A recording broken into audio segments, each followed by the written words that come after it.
agora? É. Angelologia. Estudo dos anjos. Ele vai pagar para ele mesmo. Por isso que ele falou rapidinho, né? Mas nós vamos ver pela palavra de Deus um pouquinho a respeito dos anjos e depois a respeito de um anjo especificamente. Tá bom? Como sempre, a escola dominical é um tempo de aprendizado mútuo. Quem está à frente é só um facilitador, que eu vou aprender junto com vocês pela palavra de Deus e tem total liberdade da gente ir participando. A hora que quiser, só levanta a mão e a gente vai participando, tá bom? A palavra anjo, vamos ver quem vai acertar essa e não vale nada, tá? Senão o Google vai ficar preocupado, né? Mas a palavra anjo, na Bíblia, aparece uma vez, 2 vezes, 200.000 vezes ou 275 vezes. Bom, já está respondido. Aparece 275 vezes. E às vezes a gente não percebe. Poxa, né? Parece bastante.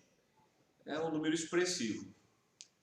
Não sei se a Elisa ouviu, a nossa proposta é estudar um pouquinho sobre anjos, depois especificamente sobre um dos anjos. Eu tinha combinado, o pastor havia solicitado até para trazer um estudo fora da revista. Então, a primeira coisa que nós podemos ver será que Cristo sabia a respeito dos anjos? Vamos ver o que a Bíblia diz. Mateus 18:10. Veja aí, Mateus 18:10. O próprio Senhor já falando disso deixa eu ver aqui. Mateus aí mesmo, nesse livro 26, agora, verso 53, diz assim, Mateus 26, 53. Acaso pensas que não posso rogar a meu Pai e ele me mandaria nesse momento mais de 12 legiões de anjos? Então é um tema pouco estudado. Fala, poxa, mas quem são esses anjos? Eles sempre existiram?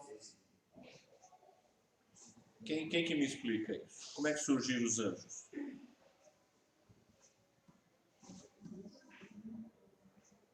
E agora? Desde quando? Desde sempre? Sempre? Mas então eles, olha, a gente lê lá em Gênesis 1:27, tem uma expressão que diz assim, façamos o homem a nossa imagem e semelhança. Como está no plural, esse façamos é porque Deus não estava sozinho. Mas lá era Deus Pai, Deus Filho e Deus Espírito Santo, era a Trindade. Mas será que já tinha anjo? Anjo sempre existiu? Então vamos ver o que a Bíblia diz. Colossenses 1:16.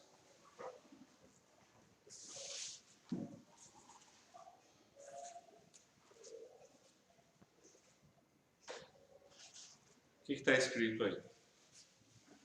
Pode ser a partir do 15. Está falando a respeito de Jesus, verso 15.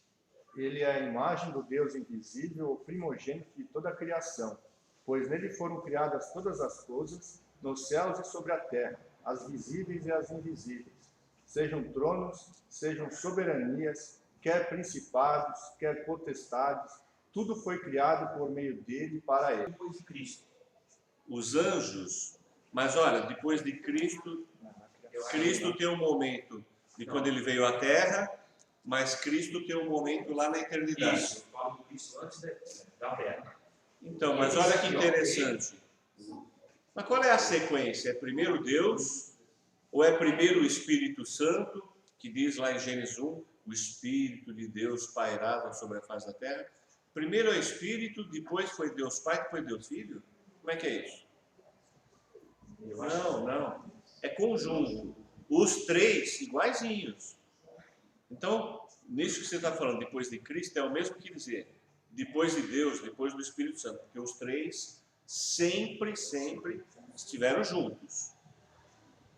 Alguns até têm uma má interpretação, e não está escrito isso na Bíblia, que diz que Cristo foi criado por Deus. Não, Cristo não foi criado por Deus. Cristo é o próprio Deus. Até um exemplo comum que a gente costuma citar tem uma fábula conhecida, uma fábula, eu ia brincar, falar de alguém fabuloso, que é Esopo, que tem várias fábulas. E uma das fábulas é do elefante e os cegos. Os irmãos conhecem? Alguém lembra dessa fábula? Então haviam 3 cegos. Então um cego, aí eles foram contar para um quarto como é que era um elefante. Aí um descreveu, falou, olha, ele tem uma espécie de um tubo comprido, assim, o elefante é isso. Mas por quê? Porque ele apalpou a tromba. O outro falou, não, o elefante parece uma folha gigante, assim, muito grande, que abana.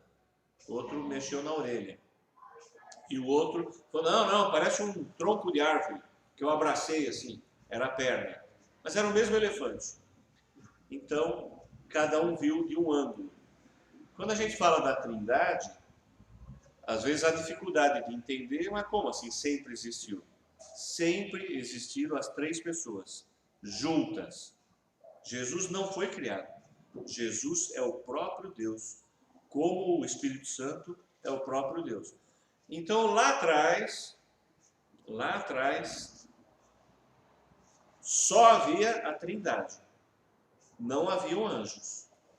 Tá? Então de onde surgiram os anjos?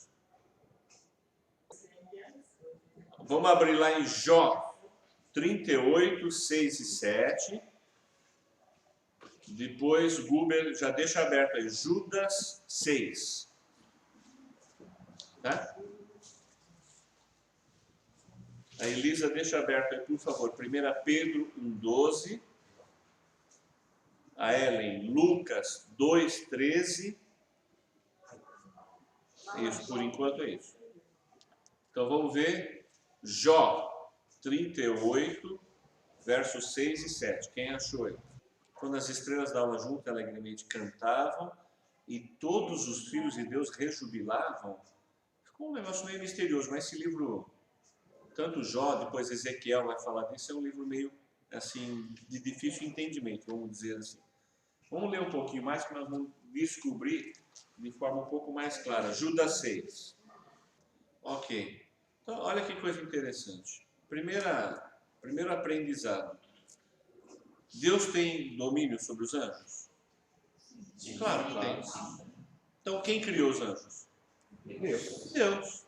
Então, olha, os anjos são seres criados. São seres celestiais criados por Deus. Deus criou os anjos. São criaturas. Tá? Foram criadas essas criaturas de uma forma para ter santidade. Foram criadas dessa forma. Mas sabemos que alguns caíram. A irmã lá lembrou. Mas Deus criou até para a glória dele, para haver a exaltação do próprio nome de Deus através dos anjos.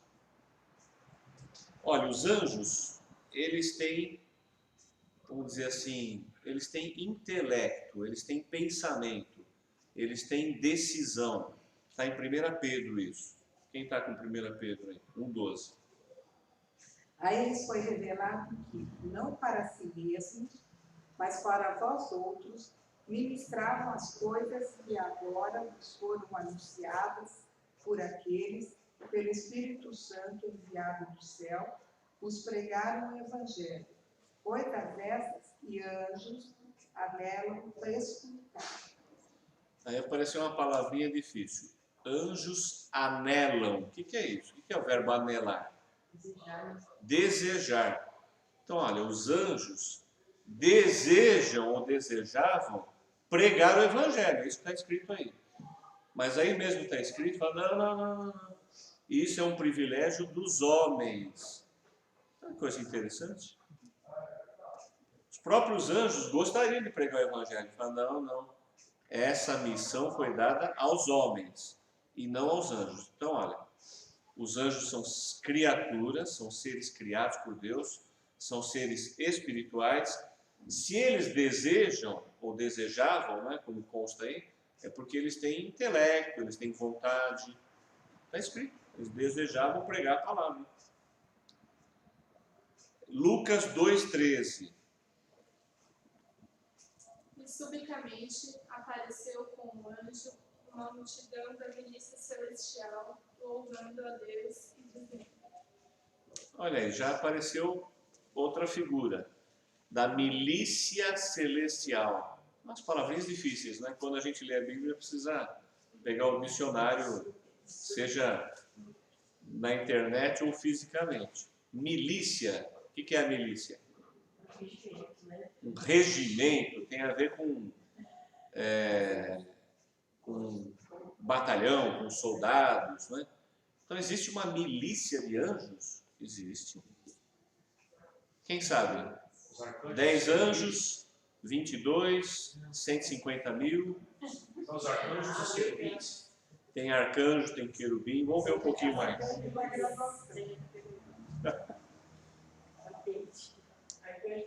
Agora, olha, que nem nós dissemos, os anjos são seres espirituais. Hebreus 1,14. Veja aí.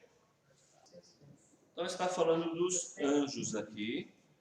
E aí até está contando um pouquinho do propósito e da essência dos anjos. Verso 14, vamos ler de novo. Faz favor, Rose.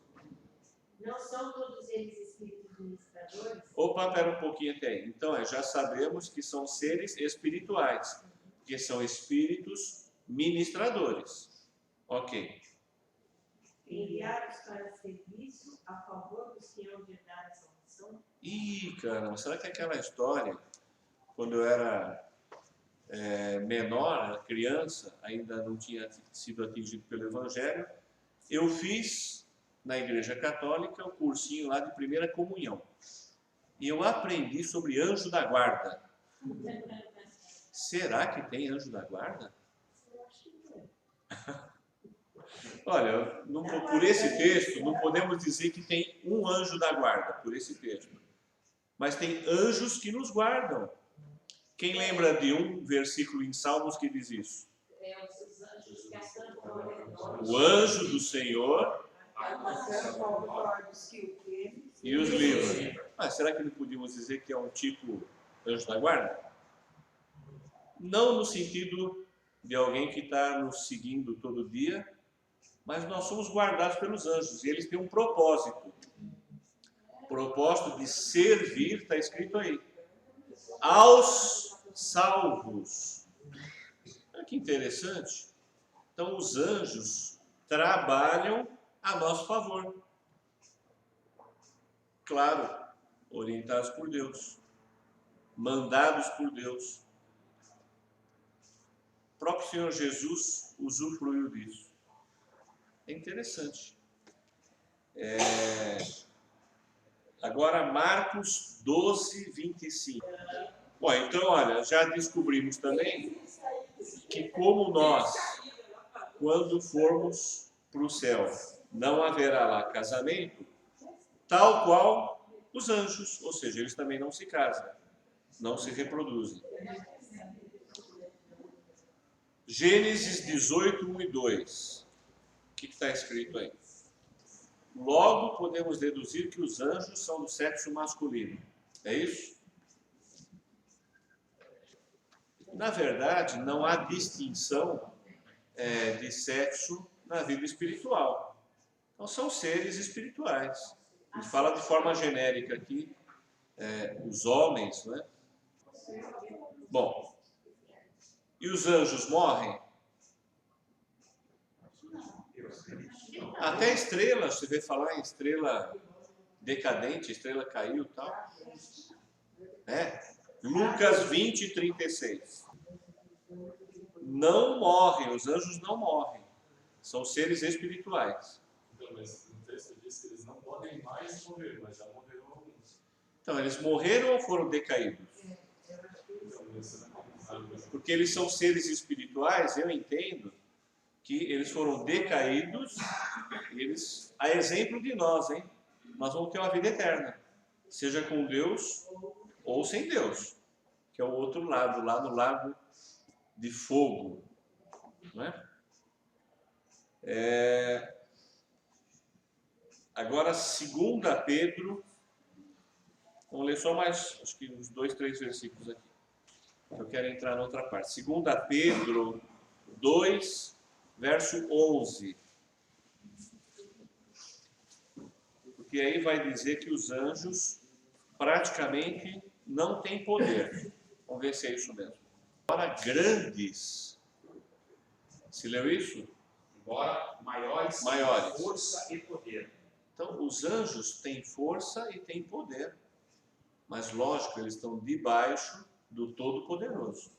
Mas eles têm poder. Agora nós vamos descobrir se nós temos um anjo, 2, 17, 150 mil. Hebreus 12, 22. Hostes de anjos. 102 é incontável? Não. 3.214? Não. 97.527? Não. São incontáveis. São muitíssimos. São inumeráveis. Deus criou, que nem foi lido no começo, uma legião ou legiões de anjos. São muitos, são inumeráveis. Judas 9, conta o que o senhor Shigeo lembrou aí, eles têm algumas hierarquias, mas aí já comenta a respeito de um deles, de um tipo de hierarquia. Judas 9. Você leu a palavra arcanjo aí ou não? Que interessante. Não é uma nomenclatura que a gente atribuiu. Porque às vezes a gente faz isso, né? Como homem a gente atribui qualquer qualificação. Mas a própria Bíblia está dizendo. O arcanjo Gabriel? Miguel. O arcanjo Miguel. Que interessante, ó. Arcanjo vem de arque-anjo. Arque é grande. Tem o arque-inimigo, é porque ele é um gigante, é um inimigo gigante. Arque-anjo é um maioral. É um anjo lá, manda-chuva. É o arcanjo Miguel, né? A Bíblia fala de serafins também. Isaías 6, de 1 a 3, e a Ellen abre depois em Gênesis 3, 22 a 24. Primeiro que há serafins. Segundo, que eles tinham uma missão maravilhosa. Tem. Do quê? De adorar a Deus. Né? Esse estudo, ele nos desperta e nos remete novamente para pensar o seguinte. Uma pergunta, eu gosto de avisar antes, a minha pergunta é armadilha. Vamos perguntar. Para Marcela, hein? Quantos por cento da nossa vida tem que ser espiritual? 40%, 51%, que é mais do que a metade, 99%. Quantos por cento da nossa vida tem que ser espiritual? Então, olha, o gabarito dessa pergunta, a resposta certa é, está todo mundo certo, é 100% de vida espiritual. Sim, com certeza. Então, isso nos lembra, sabe o quê? Quanto deveria ser. Exatamente. Então, mas olha, mas tem um lembrete aí. Mesmo quando você não se encaixa no seu dia a dia, na vida espiritual, é você que não se encaixou. Sim. A vida espiritual continua 100%. Sabe por quê? Porque a nossa luta, diz a Bíblia, não é contra a carne, é contra os principados. Então, na verdade, Nilson, por exemplo, ou a Domênica, qualquer um de nós, poxa, nós temos lutas, tem trânsito, tem falta de dinheiro, tem a conta do celular que veio errada, a companhia telefônica mandou aqui um número que não tinha nada a ver, tem discórdias, tem uma série de problemas. Mas a luta não é essa. Essa é fichinha, como se diz. A maior luta é outra. A maior luta é espiritual. Ih, caramba. Já pensou? Passa um dia só. Só assim, "Ih, esqueci ontem que a minha luta era espiritual. Eu cuidei só da minha luta secular." Será que não é um gravíssimo problema isso? E se a gente esqueceu não só ontem, esqueceu uma semana inteira? Que a luta é espiritual. Há um reino espiritual. A Bíblia diz que o diabo está ao nosso derredor como leão, querendo nos tragar. Essa é a luta espiritual. O diabo, ele quer nos derrubar. Mas o que o diabo tem a ver com os anjos? Anjo é anjo, diabo é diabo. É isso? Diabo é anjo? Ei, mas que heresia é essa agora? O diabo é um anjo, foi criado como anjo, né? Então tudo isso faz parte da vida espiritual. E o último texto aí que fala de querubins, Gênesis 3, 22 a 24. Aqui, os querubins são guardiões da santidade. Olha, o que me chama muito a atenção é essa consciência espiritual, do reino espiritual. Então, espera um pouquinho. Será que na nossa vida aqui a gente tem influência de anjos? Tem influência do Espírito Santo? Tem influência de anjos decaídos sobre nós? Tem? É uma pergunta. Mas no nosso caso, seja da ordem do céu, ou, desculpe a expressão pesada, mas é essa, ou da ordem do inferno, a vida espiritual é presente todos os dias na nossa vida. Todos. Nos enganamos pensando que, fala, poxa, eu tenho tantas coisas para resolver. Olha, faz uma listinha do que você tem que resolver. Nós vamos cair nas coisas materiais, nas coisas seculares. Mas e as coisas espirituais? Essa devia ser a prioridade. Talvez, se perguntar, eu esqueci seu nome. Marlene. Se perguntar para Marlene, Marlene, vou falar uma coisa horrível aqui, né? Olha, já está certo, você vai morrer daqui a 72 anos. Tal dia, tal hora. Né? Tá bom 72? Daqui a 72. Aí, olha, eu fico imaginando se fosse eu, falo, caramba, peraí, eu gosto de listinha, viu, gente? Acho que eu ia fazer uma listinha. Eu vou fazer uma lista aqui das coisas que eu tenho que correr. Já pensou se eu não tomar cuidado, quando faltar uma semana, e depois não vai dar para resolver algumas coisas. Aí você vai pôr assim, acertar o inventário da minha mãe. Mudar de casa, acertar não sei o que lá, vou me acertar com não sei quem que eu estava brigado com ele.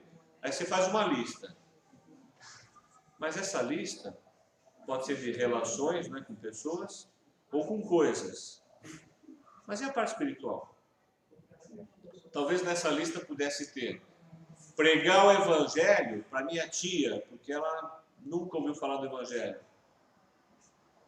Testemunhar o que Jesus fez em mim em tal dia, porque eu nunca nem contei isso para os outros.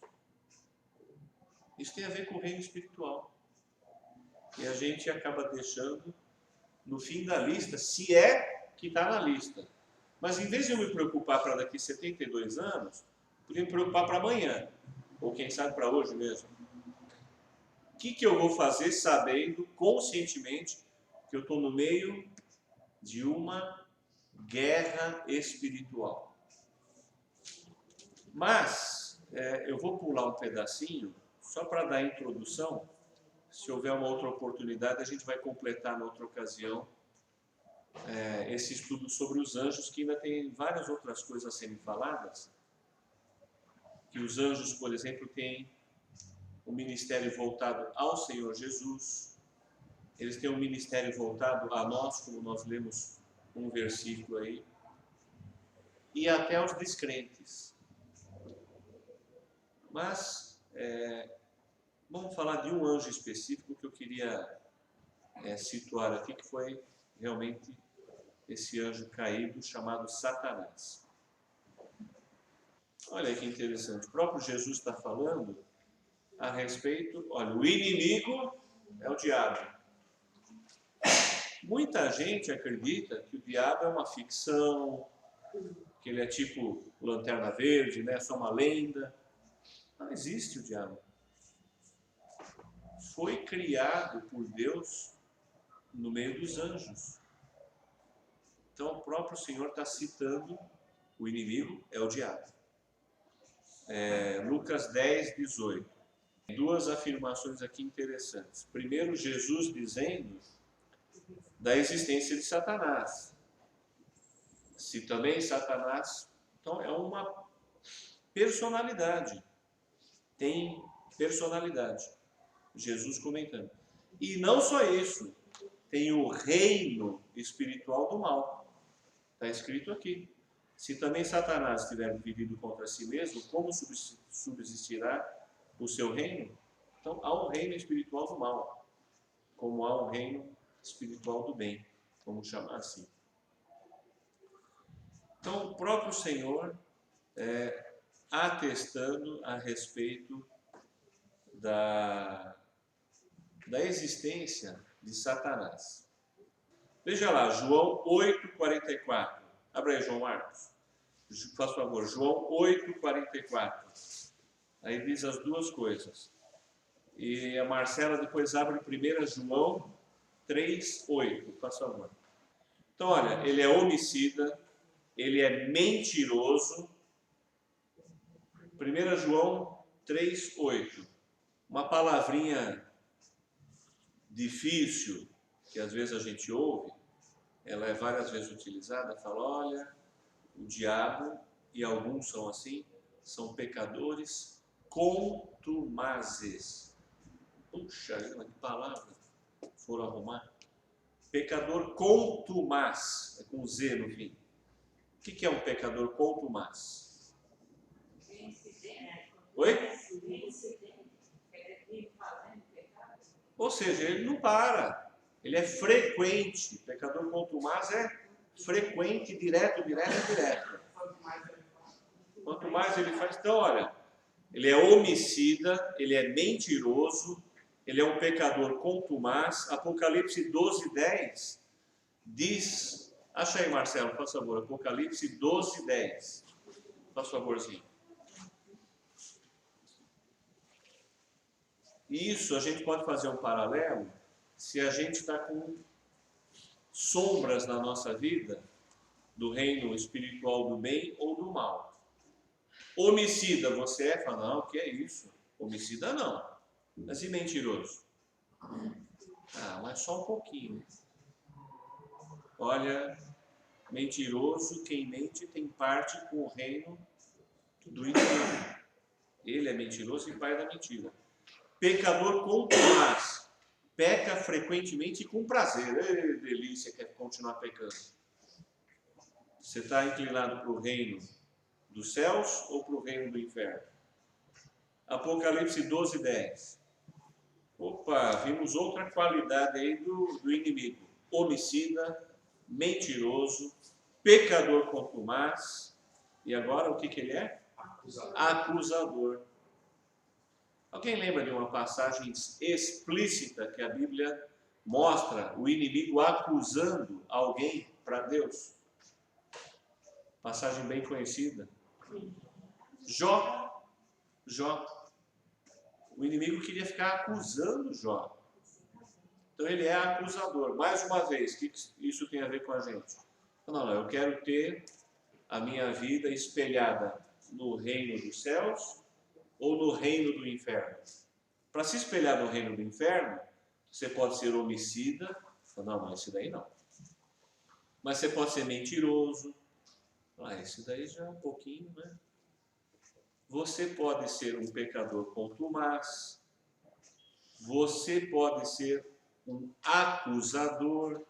Você vive acusando os outros? Não, você tem que olhar para você, não é para os outros. Mas se eu não for pecador quanto mais, eu tenho parte do diabo, eu sou pecador, mas não sou quanto mais. Não. Ou sim. Claro. Isso vai depender, porque ninguém vai ficar sem pecado, né?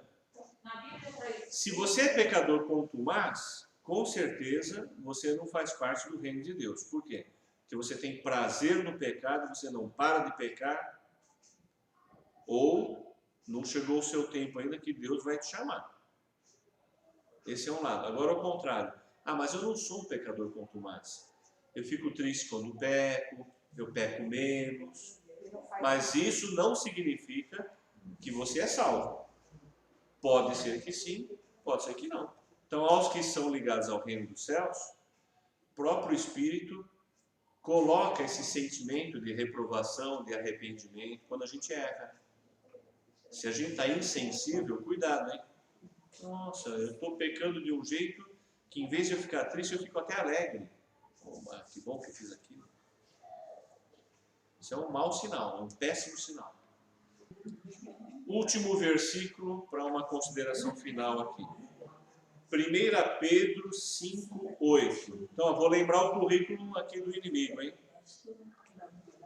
De Satanás. Homicida, mentiroso, pecador contumaz, acusador. Já pensou você recebendo aquele currículo?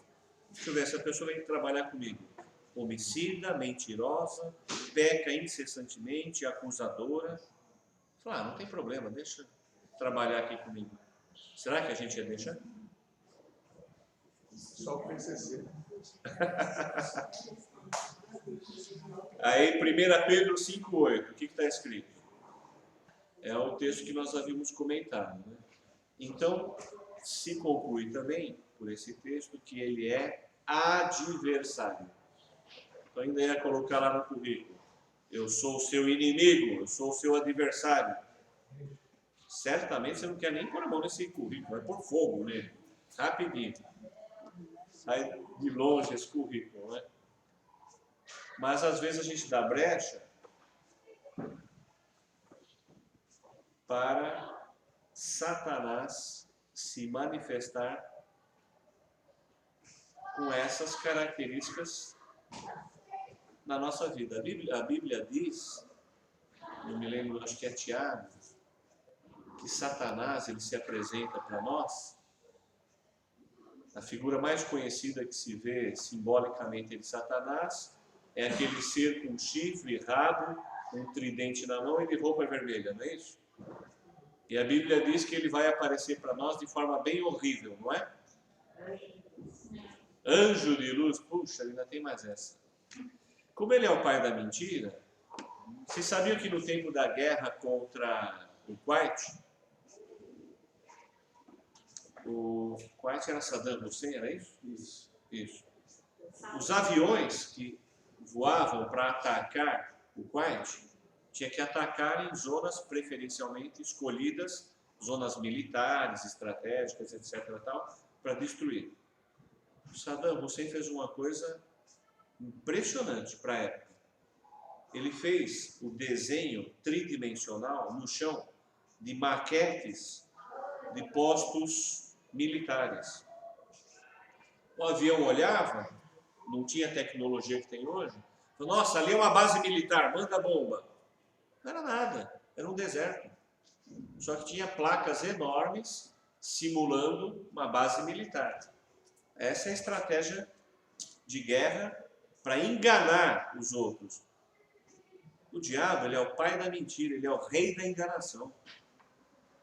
A Bíblia diz que isso é tremendo e é até muito assustador. Olha que coisa tremenda, que o diabo vai aparecer para nós como anjo de luz. Que lindo, olha, um anjo de luz. Não, é como a gente se prepara para essa guerra. A Bíblia mesmo dá a receita. Mas o que eu gostaria que a gente pudesse estar pensando, meditando e buscando dependência em Deus é a respeito dessa consciência do reino espiritual. Vou voltar ao mesmo texto que nós já falamos. a nossa luta não é contra a carne. Isso é dia a dia. O problema maior não é a falta de dinheiro, não é o cartão de crédito, não é o relacionamento mal que você está com alguém, nem a nota baixa na escola, nem no serviço que você brigou com alguém lá. Não, esse não é o maior problema. São problemas que têm que ser solucionados. O maior problema é de ordem espiritual. É para isso que nós temos que estar alertas todos os dias. Por quê? Porque o inimigo, já diz a palavra inimigo, não é amigo, não, é inimigo, é acusador, é homicida, é pecador contumaz, é acusador. E ele se disfarça. Olha, que coisa linda. Não, é a pior coisa do mundo aquilo. Então nós temos que estar preparados espiritualmente, revestidos espiritualmente para essa guerra espiritual do dia a dia. Senão nós vamos fazer tudo errado. Vamos fazer conforme a nossa visão. Não, tem um hino que o coral cantava lá na Vila Nilo, não sei se aqui conhece, que é Dá-me tua visão. Conhece? Dá-me tua visão, Senhor, olhos que possam ver. Olha, Senhor, essa aqui seja a nossa oração. Senhor, dá-me a tua visão, dá-me a tua força, dá-me condições de eu enxergar esse reino espiritual. Primeiro, para te servir. A vida é espiritual, é 100% espiritual. Segundo, para tomar cuidado. Por quê? Porque o inimigo constantemente está contra nós. Deus possa nos abençoar e nos fortalecer e permitir que a gente não se esqueça dessa condição do reino espiritual.